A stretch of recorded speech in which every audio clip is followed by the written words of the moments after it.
Greetings, Crawford Ashley here, the spiritual boxer, and I'm talking about boxing again, as I always do. Well, I've just been sat here in the hammock.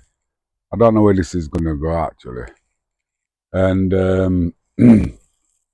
I was thinking about the Joe Salavangi fight because it just popped up on my feed yesterday, and I watched it, and I reshared it.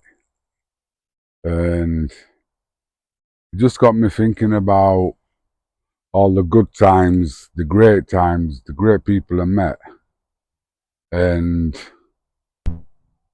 the shit. You know what I mean? It was absolutely loved it and hated it at the same time.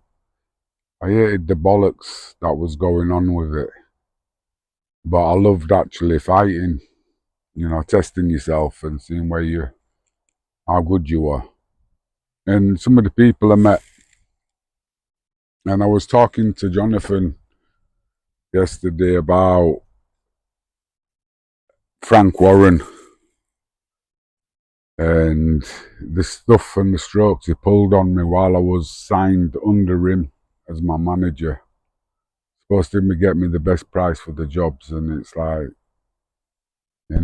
held me back, stopped me from fighting. But he introduced me to Bob Paget, who I'm so glad I met.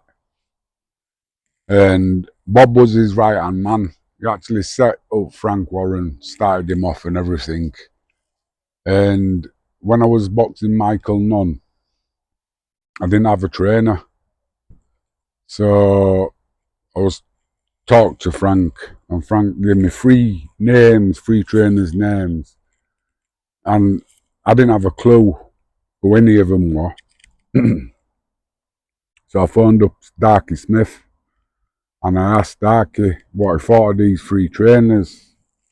And Darky Smith says to me, he says, I hadn't heard a bad word said about Bob Paget. So I phoned up Frank and I told Frank that I'd like to have Bob as my trainer. Bob told me later on that he never wanted to train me for the fight. It was only for one fight. But he must have seen something in the fight because we became very good friends. More than friends, he was like a proper father to me.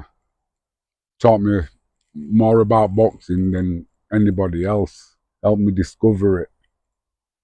And he also introduced me to somebody else who was probably one of the most important people in my life, and that's Tony Breen.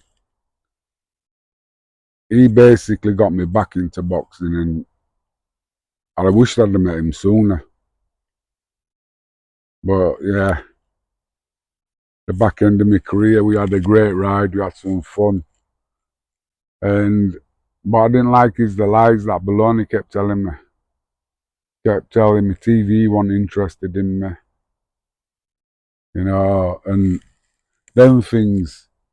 But like I said about promoters and managers, some of them work against you.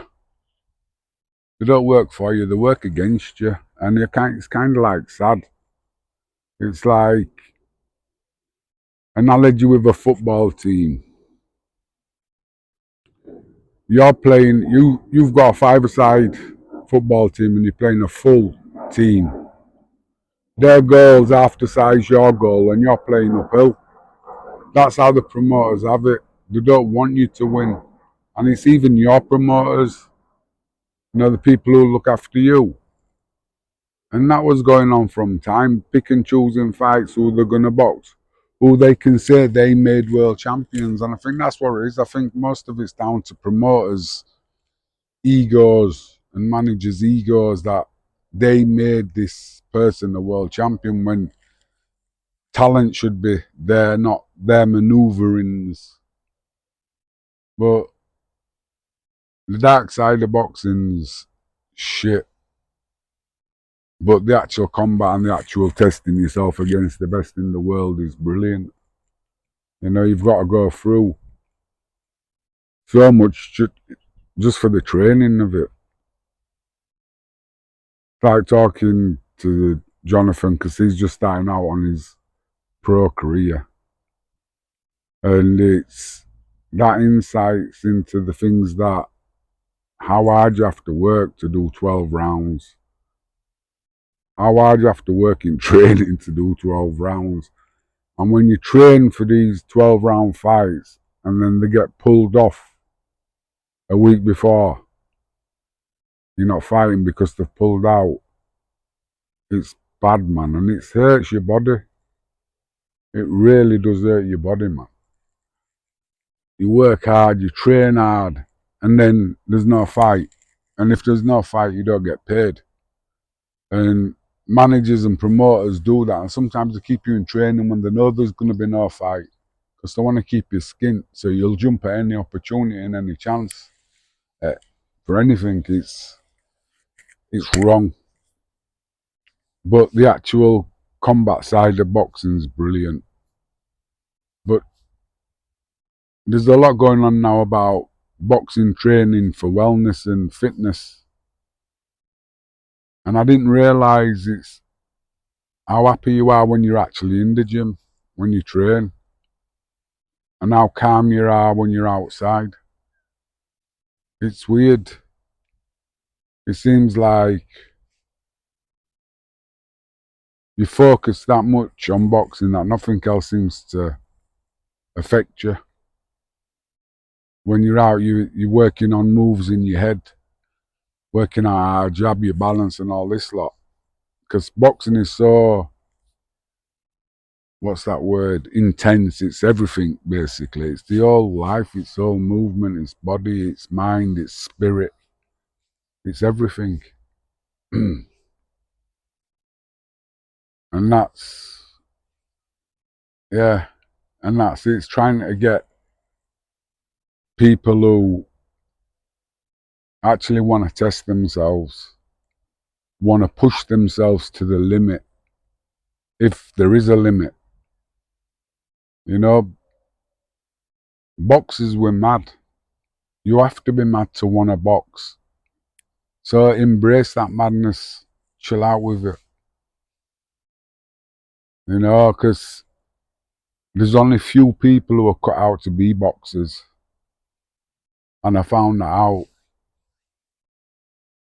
You know, I'm been putting on classes. Nobody's been coming. Nobody wants to learn because it's so difficult. It's so hard. The mental part about getting into the ring, that it frightens them. So I was thinking of doing classes just for fitness and wellness, just to learn something, you know, just to give yourself something different, make your mind think differently. So I think that'd be probably better for these people who think that you have to get in a ring. No, you don't have to get in a ring. Try the training, see if you could handle the training. Because it's one of them, it looks easy, but it's hard. It's very hard. That's the thing, it's you have to work very hard to make things look easy. Yeah. It's the hard work you do that makes the things look easy.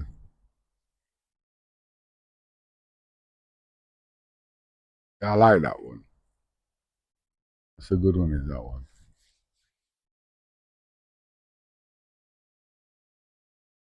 Yeah. This is the first one I've done since I've come back from Jamaica because my mind's been kind of like over in Jamaica. And like I was saying about Theo, he wants to do another year in the amateurs because he wants to win the championship. But me personally think he's wasting his time. Should go straight pro. But he's looking for a better deal. He thinks when he's the champion, he'll get a better deal. I hope he does. And I like saying about a few bad points there about managers and promoters. Got to get a deal where he's getting to be fighting regular for decent money, not odd fight here and there. It's like I don't even mind him going on the road. You know, the first 3 years coming in, going in as the away fighter. so you can see what it's like.